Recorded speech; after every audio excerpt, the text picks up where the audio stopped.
মুসাফির, একজন ইহুদি, একজন খ্রিস্টান এবং একজন মুসলমান। তারা ছিল ক্লান্ত ও ক্ষুধার্ত। তারা একটি বট গাছের নিচে কম্বল বিছিয়ে বিশ্রাম নিচ্ছিল। এমন সময় একজন লোক কিছু মিঠাই তাদের উপহার দিল, কিন্তু তা ছিল সামান্য। তিনজন খেলে কারোরই পেট ভরবে না।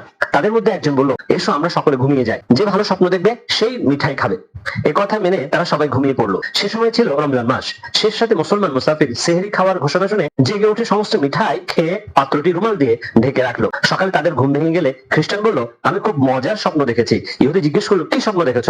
খ্রিস্টান বলল, দেখলাম আমি উঠতে উঠতে চতুর্থ আসমানের উপর উঠে গেলাম। তখন ঈসা নবী আমার হাত ধরে অনেক কিছু বললেন। ইহুদি বলল, আমি আরো ভালো স্বপ্ন দেখেছি। কোথা থেকে একটি ময়ূর এসে আমাকে তার পাখায় বসিয়ে উড়িয়ে নিয়ে গেল। তারপর নানা দেশ ঘুরিয়ে আমাকে কোহিতুর পাহাড়ে নিয়ে গেল।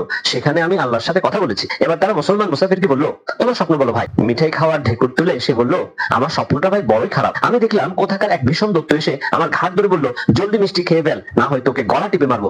আমি আর কি করবো, সব মিঠাই খেয়ে ফেললাম।